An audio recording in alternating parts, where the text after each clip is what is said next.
সার্বজনীন সম্মতি দিয়েছে। আমরা মোটামুটি নিশ্চিত ছিলাম যে আমরা এই দাবিটা বাস্তবায়ন হবে, সুপারিশটা বাস্তবায়ন হবে।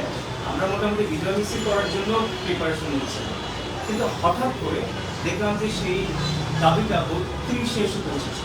কিছুদিন পরে আমরা দেখলাম যে প্রজ্ঞাপন দেওয়া হয়েছে 32। যখন এই 32 করে প্রজ্ঞাপন দেওয়া হয়েছে, সারা বাংলাদেশের যে ছাত্র সমাজ রয়েছেন, চাকরি প্রত্যাশী রয়েছেন, তারা এটা ঘৃণা ভরে প্রত্যাখ্যান করেছেন, তারা খুবই খুশি উঠেছেন। এবং এই যে 32টা দেওয়া হয়েছে এটা সম্পূর্ণ অযৌক্তিক প্রজ্ঞাপন আমাদের উপর চাপিয়ে দেওয়া হয়েছে, কিন্তু আমরা আশাবাদী ছিলাম যে সুপারিশ বাস্তবায়ন হবে। এরই প্রেক্ষিতে আমরা বারবার সমাবেশ দেওয়ার চেষ্টা করেছি, যেহেতু অন্তর্বর্তীকালীন সরকার দেশের অন্যান্য অনেক কাজ করবেন।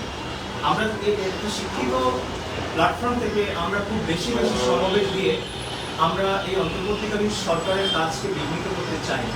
আমরা বলেছি যে বারবার ডিবেট করার চেষ্টা করেছি যে যেহেতু স্যার বারবার বলেছেন যে বাংলাদেশের আর্থসামাজিক প্রেক্ষাপট বিবেচনা করে তথ্য উপাধি বিশ্লেষণ করে 35 এবং 37 সুপারিশ করা হয়েছে, আমরা দাবি করছি এই সুপারিশ অবিলম্বে বাস্তবায়ন করতে হবে।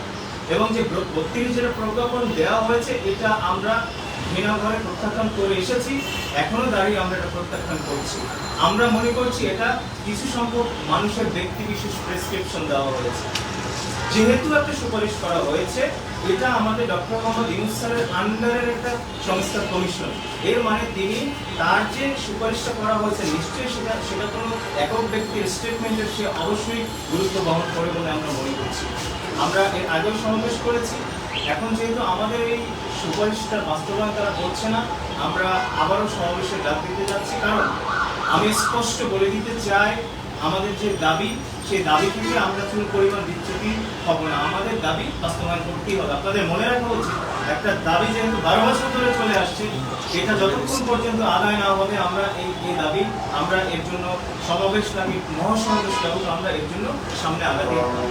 সো আমরা মনে করছি যে অনতি বিলম্বে যে সুপারিশটা করা হয়েছে এটা বাস্তবায়ন করতে হবে।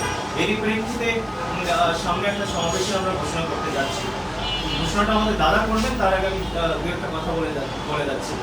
এখন এই যে বিভিন্ন ধরনের সংস্থা কমিটি হচ্ছে, আমাদের স্যার বললেন যে সবকিছু এখন ওয়েবসাইটে প্রকাশ করা হবে বলেছেন। আপনারা সাংবাদিক ভাইয়েরা আপনারা জানেন, আমরা কিন্তু এই যে কেন 32 দেওয়া হয়েছে, এই ডিবেটে কাদের সাথে ডিবেট করা হয়েছে, কোন ছাত্রদের সাথে ডিবেট করা হয়েছে, এদের কিন্তু নাম লিস্ট আমরা এখনো ওয়েবসাইটে পাইনি। আমরা এটা অনতিবিলম্বে ওয়েবসাইটে যেন এটা দেওয়া হয়, আমরা এটা চাইছি। দ্বিতীয়ত, তারা বলেছেন, স্যার একটা কথা বলেছিলেন যে তারা সুপারিশ করেছেন 35 এবং 37, আমরা আলোচনা করে এটাকে 32 দিয়েছি। স্যার আমরা একটা কথা বলতে চাই, আপনি যদি 32-এর পক্ষে 5টা যুক্তি দেখাতে পারেন, আমরা মনে করছি 35-এর পক্ষে আমরা 20টা যুক্তি দেখাতে পারবো। এটা একটা ব্যাপার।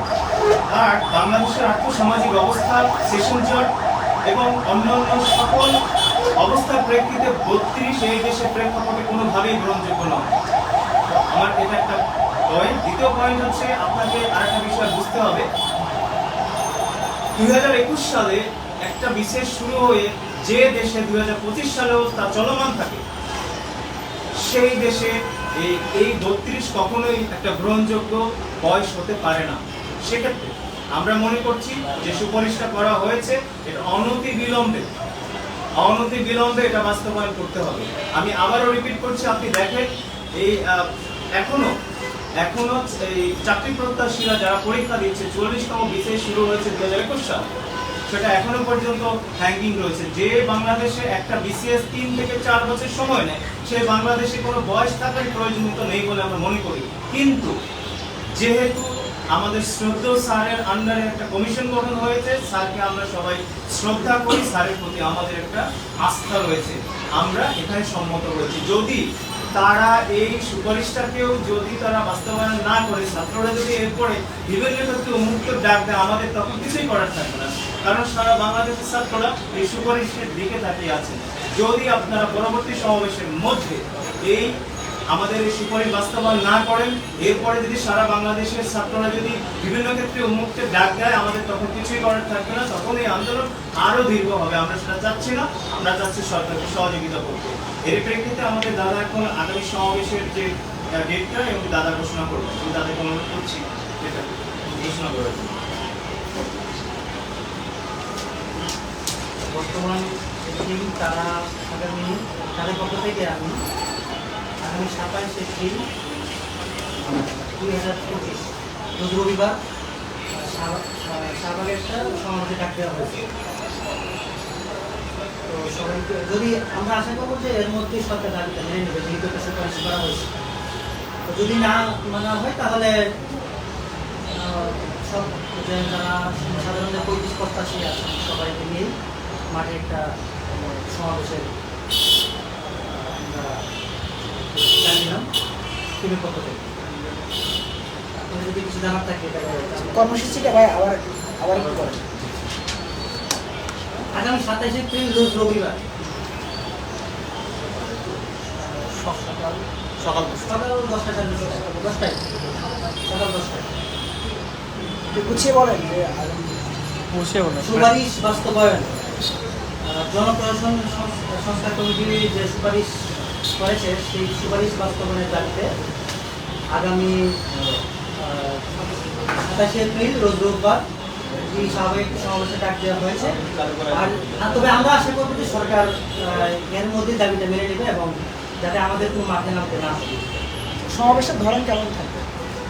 আমরা শান্তিপূর্ণভাবে অবস্থান করবো, এটাই আমাদের অবস্থান কোথায় করবেন? রাস্তার মধ্যে নাকি খাবার শাহবাগ? জাদুঘরে প্রযুক্তি আমরা সবসময়